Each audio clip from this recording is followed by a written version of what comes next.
My friends, my comrades in arms in Minecraft, listen to me. Have you ever heard about classism? Probably means bigotry or discrimination against people of a different economic class, poor folk usually. Now, classism is really, really, really abstract. At least I feel that way. Like racism, if you like just fucking ask a black person, like, oh, racism, oh, like, yeah, I've seen racism, sexism, like ask a fucking lady, like it happens. It's very direct. Usually classism is more of like this ephemeral institutional thing, like society is classist because if you look raggedy, the police will pick on you more. But sometimes classism is very, very easy to pick out. I introduced to you Steven Crowder, a man who hates poor people more than I thought possible. Here, listen, please. Hey, if you're a fan of Steven Crowder's, okay, please, God, listen to this with open ears. Someone just donated a big fucking donorino, and I'm gonna get to that soon. I love you, Noel Sparta. Oh, God. Oh, hello there. Oh, hello there!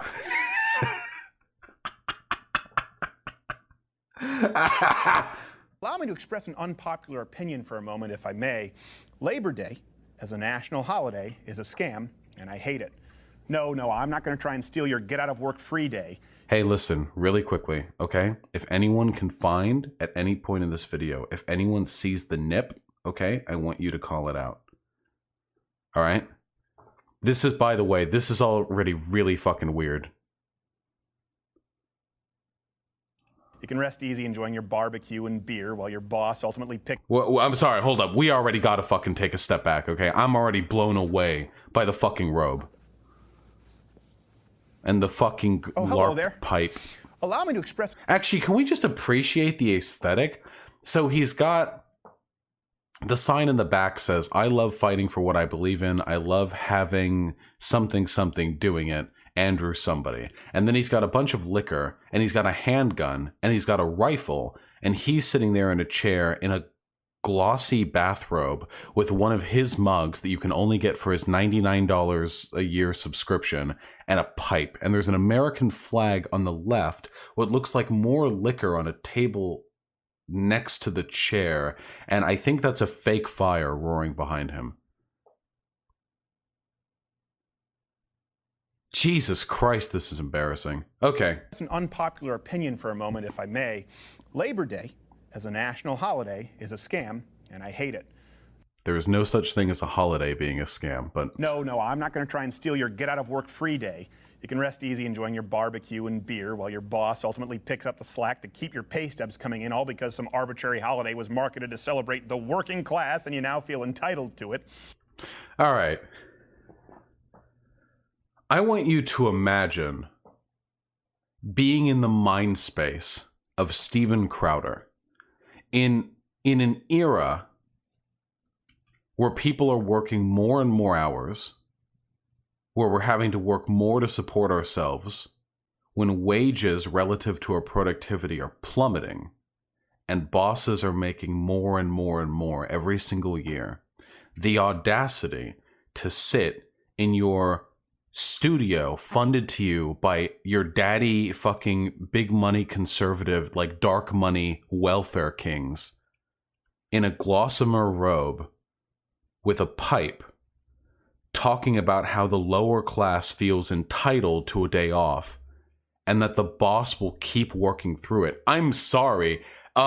Hey, chat, raise your hand if you went home for Labor Day and your boss stayed and worked without you. Because I'm pretty sure for a lot of people, you work through Labor Day anyway if you're a service worker, but your boss doesn't because they're salaried and you work per hour. what the fuck is this narrative he's pushing? Like all the the factory, the little horn goes off. All the workers in their fucking golf caps and overalls gonna enjoy a nice day off. See you later, boss. And they turn around and there's like this poor, overworked, sweating man in a suit and top hat behind the desk, like frantically filing paperwork. Oh, see you later, guys. The fucking workers walk out, the last one turns the light off behind them, and then all you see is like the poor boss working by candlelight. What the fuck is this? This doesn't happen. This is insanity.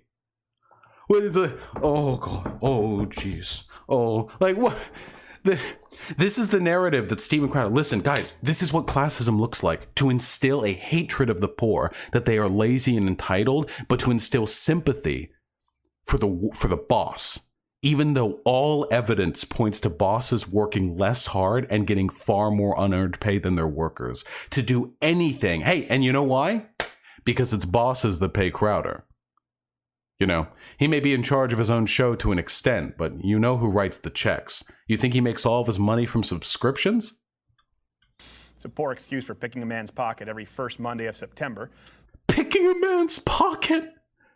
Guys, if you take the day off on Labor Day, you're literally robbing your boss. Seeing as I'm apparently the only one who knows that around here, allow me to explain my opinion. Now, Labor Day was created at a rare moment in history where unions actually served a purpose beyond bitching about six-figure benefit packages and determining which other members' tires they'd slash because of bullshit card check voting. So what he just said is not true. Where's that chart?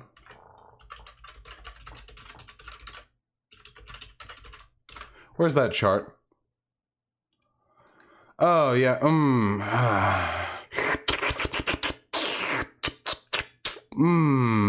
So again, the lie that unions are like utterly useless, and nowadays they're just like bloated bureaucracy, like cash meddlers that argue in favor of their workers all getting six-figure incomes for sitting around shitting all day is again a lie told you by bosses and the people they pay off. Hey, you heard of something called class interest? Okay, it's when you recognize that as a person who occupies a particular station in the economy, you have a particular interest. So for example, if you're a worker, like you work for wages, it's in your class interest to ensure that you have access to affordable healthcare, or you have, for example, access to workers' rights. Like you can't be wrongfully fired. These things are in your interest. They benefit you. And likewise, your bosses, the capitalists, the people who own the workplaces, it's in their interest that you not have these things. The less money you have, the fewer rights you have, the more you hate yourself, the longer you're willing to work. They all benefit from these things. Your exploitation is their gain. And Crowder is paid by those capitalists. This isn't a secret. I mean, you can see who funds him. He isn't like a self-made man or anything. He crashed off. He's a failed comedian. He fucking bombed off Fox News. And now he sits doing his web show taking cash checks from billionaires who are interested in having people disseminate lies that benefit their class interests. See, billionaires know what is in their interest. They're smart, you know. They know what they benefit from. They wouldn't be billionaires if they weren't. Sometimes the working class has a little bit of trouble recognizing who and who is not their enemy.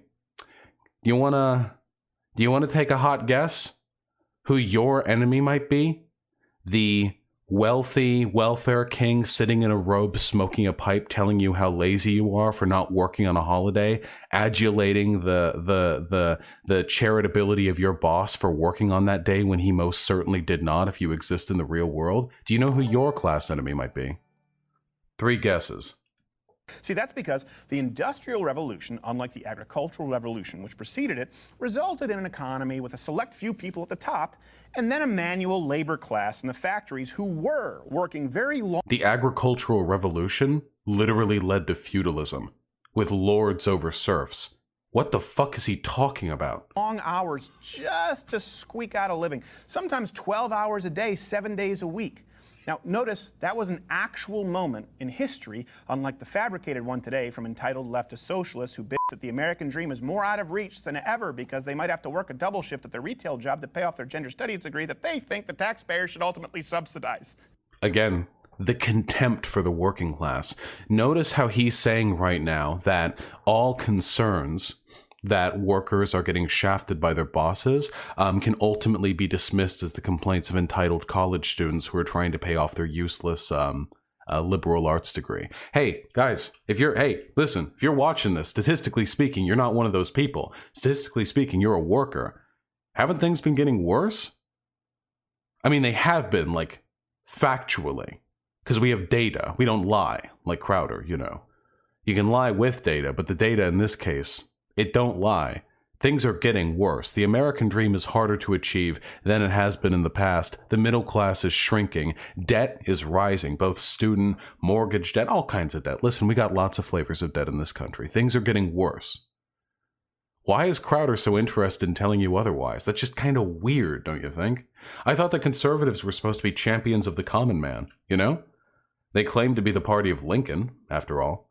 It's just a little bit weird that they would claim to be the ones representing Joe Plumber and, you know, Mary Electrician out there in the Midwest. And then they would go ahead and say that if you believe that there are problems right now with how the workplace functions, maybe problems with how wealth is distributed in that workplace, you're a lazy, entitled, leftist, socialist working 2 retail jobs to pay off your gender studies degree, which you ultimately believe the taxpayer should have to pay off anyway.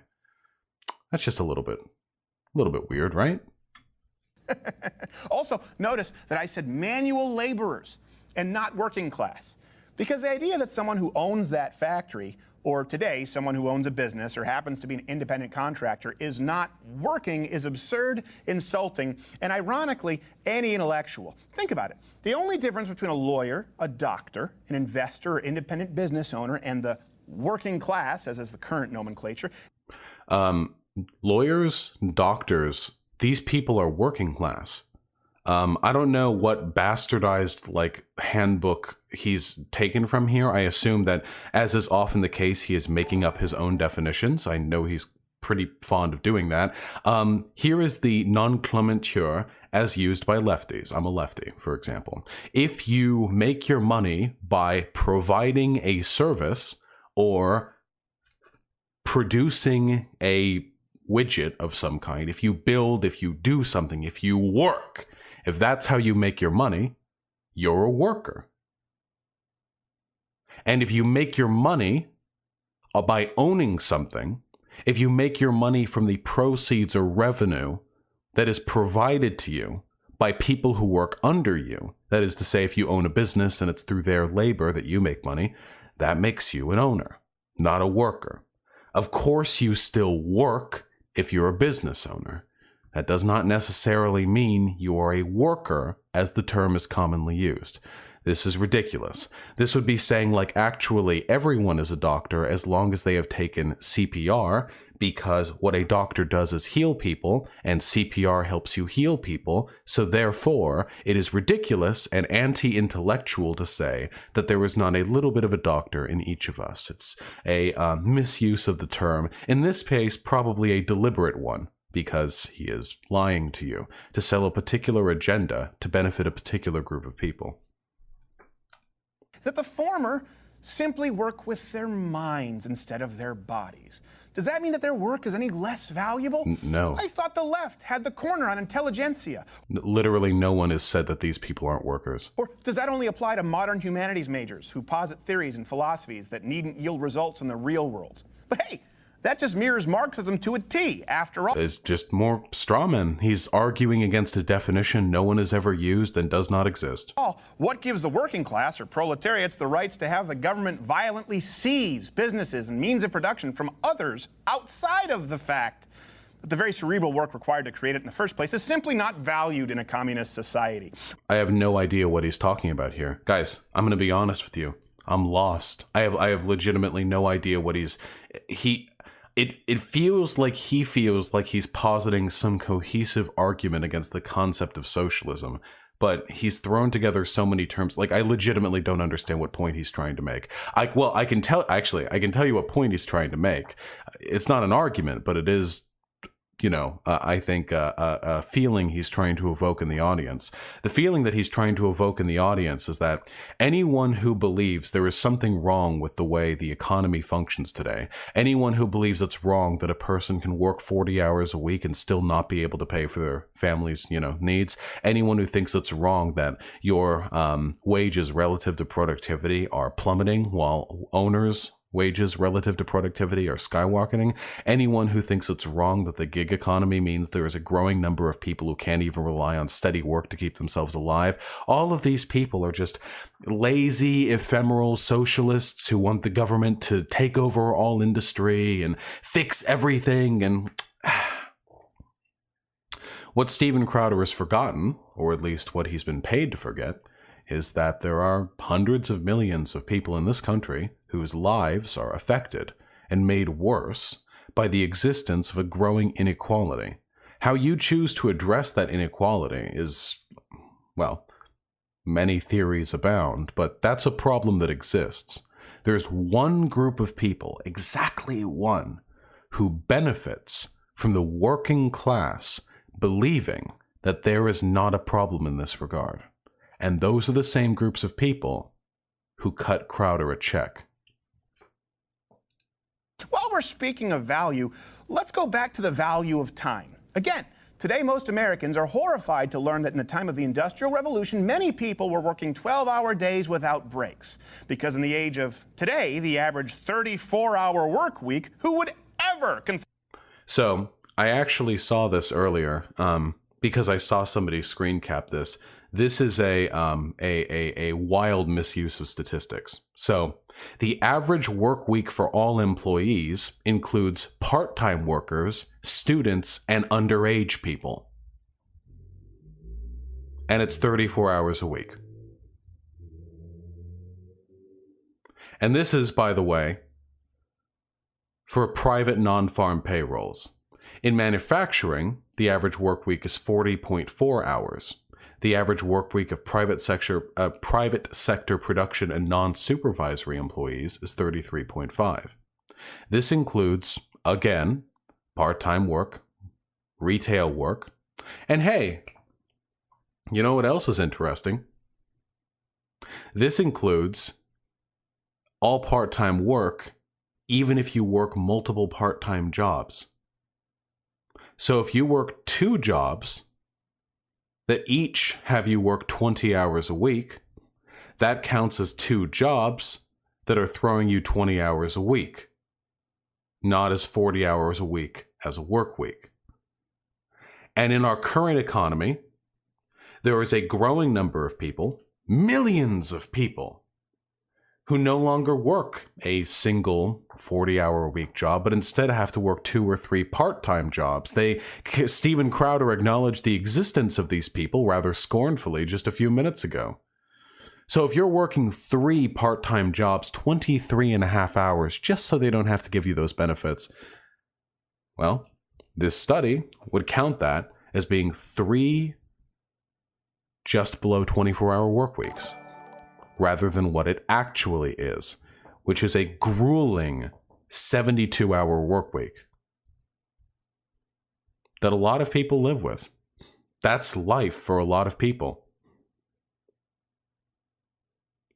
But Steven Crowder doesn't want you to think about that. Steven Crowder wants you to think, in spite of all evidence pointing to the contrary, that life is getting easier for workers, that in fact workers who want more are parasites and greedy, lazy socialists, and that anyone who believes there's anything wrong with growing income inequality that has at this point reached the height of the pharaohs of Egypt in terms of the disproportionate amount of wealth controlled by the upper echelons of society compared to their lower, anyone who believes there's a problem with that is a greedy, lazy, entitled socialist who's skinflinting their boss and stealing money from his pockets. Consider putting themselves through that. And that's where we come full circle. Today, while you enjoy your melanoma and corn beer, there are still plenty of people who See, like today, well, hey, you get your 1 day off. Hey, you lazy piece of shit.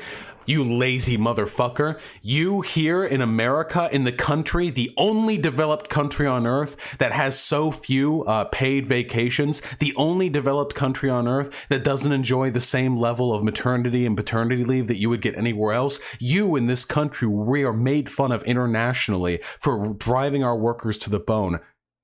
You enjoy your day off. This scam. Who work those kinds of hours without the benefit of a labor union. They're called business owners. You know, the people you'll inevitably find time to vilify today between your hot dog eating contest and waking up in a boozy puddle of your own filth and so. Love the war. Love the boss. Venerate the boss. Worship the boss. They're working on Labor Day for some reason. I have never heard of a boss working on Labor Day. I have literally never heard of this in my entire life. I know that service workers work on Labor Day because businesses still stay open for Labor Day. I have never heard of a capitalist business owner working on Labor Day. So I don't know where he's getting this from, but hey, listen, guys, whatever it takes to make you feel bad for enjoying your 1 day off in the country where you get fewer than any other developed country, anything to make you feel guilty for getting even a tiny bit of time to spend with your family, a tiny bit of time to work on your passion projects, a tiny bit of time to just relax and decompress after coming off what is becoming an increasingly horrifically overburdened workload week by week. Some stranger's lawn, because while you were taking the day off to play drunken lawn darts, they were likely working to make sure that the lights are still on. Can I get a source on that? Again, I have never heard of a boss working through Labor Day. I know that when I was retail, I would work through Labor Day and the managers would go home. Someone has to make sure that you can find your way when you tardily stumble in on Tuesday looking for the Alka-Seltzer. Listen. He's desperate. You don't have a family, worker. You don't have personal projects. You don't have any fun time. You're just a dumb troll. You're just a stupid, lazy, entitled sack of meat who occasionally steps into work to fulfill what is essentially the only productive time period of your life, working to generate profit for them. On your off day, you don't need off days. What would you even do on your off days? You would just get drunk. You would lay in a puddle of your own vomit. You would probably go and commit larceny. What point is there to giving you time off? What point is there in giving you money? All money you get will be wasted on scratch-off lottery tickets. You don't have debt. You don't have passions. You don't have people you love. You don't have people you want to take on dates. You don't have student debt to pay off. You're just a stupid piece of shit, really, entitled at that, for enjoying your Labor Day. The contempt, the seething fucking hatred evident in Steven Crowder's little speech is palpable. How can anybody watch this and believe that Steven Crowder has your best interests at heart? I have no idea. He's cutting checks from billionaires. They pay him to dish out their propaganda.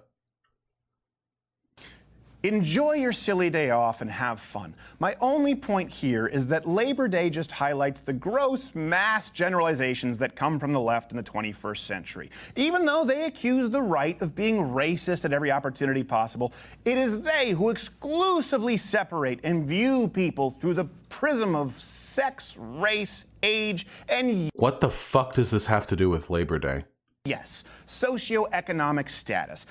See, again, this is a lie that you're told by people like him. He wants you to believe that you're...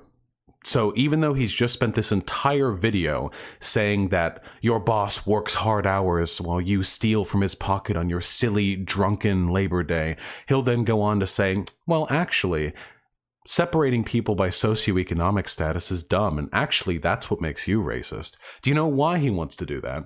Because if he can make you believe that you and the business owner have the same material interests, that you aren't getting shafted on the daily by them and their greedy, money, like capital-hungry lobbying and business policies, if you can believe that, if he can get you to believe that, you're not going to fight back. You're not going to think, hey, there's something wrong with this. That's his goal, ultimately. You're worse than them, but also to distinguish yourself from them, to recognize you have different interests.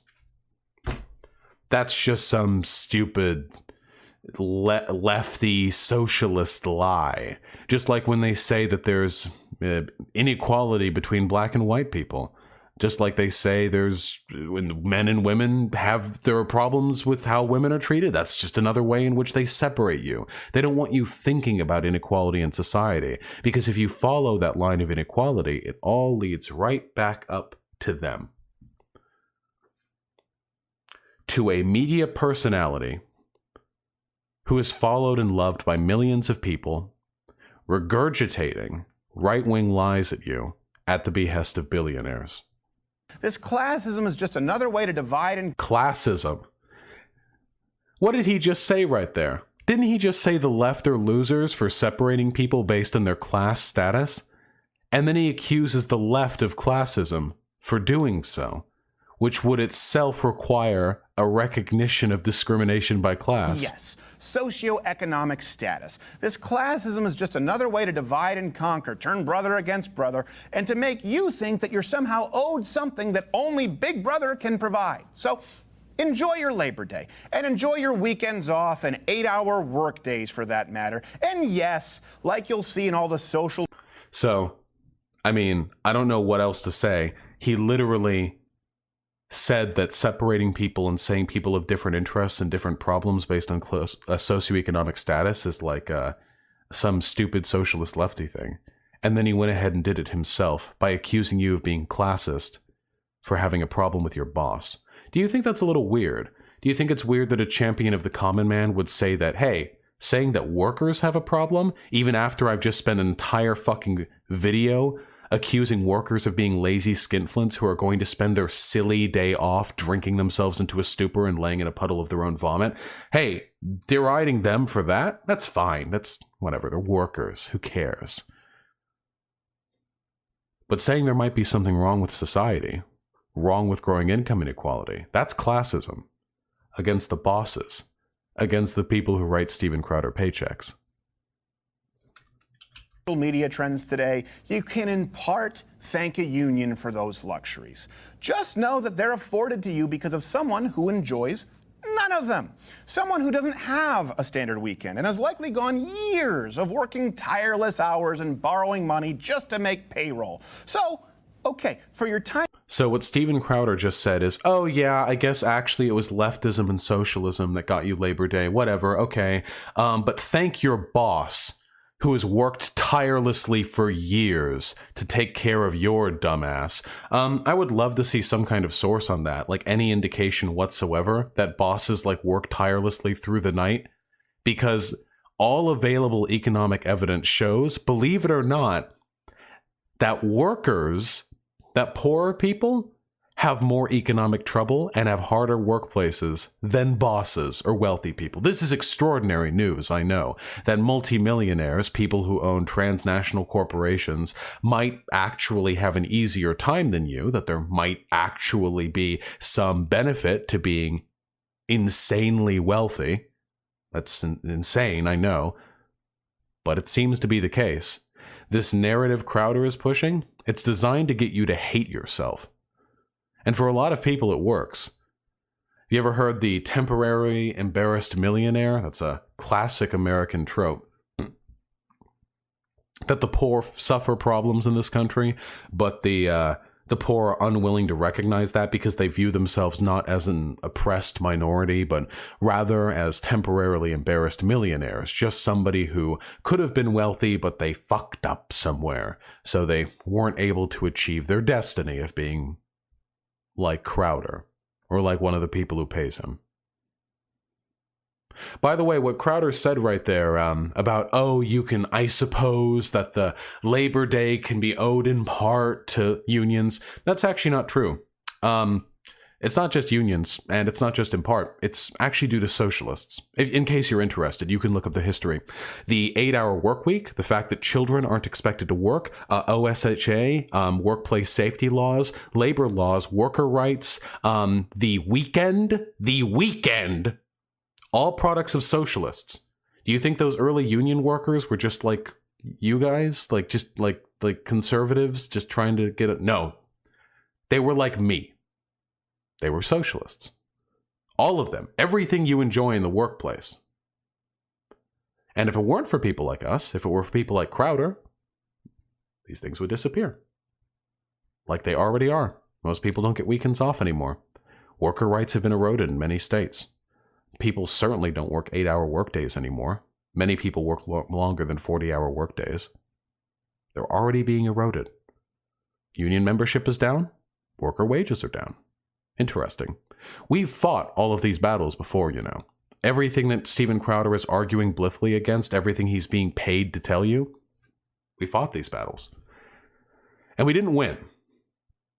We got the weekend in the 8-hour work week, but we never really succeeded in fixing the problem because, in spite of our best efforts, the people who are responsible for trying to dismantle the rights of workers are still a present threat in society. I would consider that a problem because I'm an American and I like freedom and equal opportunity. And I don't think you can have freedom or equal opportunity when you live under the tyranny of people who are so wealthy they control the political system and so powerful they can pay off public media figures with millions of followers to disseminate propaganda designed to keep you from recognizing that they are shafting you. I don't think that's freedom. Time off, benefits, and silly little end of summer holiday, thank a union. As for your job and the ability to provide for you and yours, thank a business owner. Wow, he's really deep-throating that mug, Jesus Christ. If you actually want to thank somebody, by the way, for your wages, you should again thank unions and socialists because they are the ones who fought for higher wages. They are the only reason that anyone shy of lawyers and doctors and other upper echelon workers are capable of essentially paying for their lives these days. You know, the reason why kids used to work in the coal mines is because it was impossible for just the father and mother to pay off the necessities of living for a household. We fought that. And we won for a little while.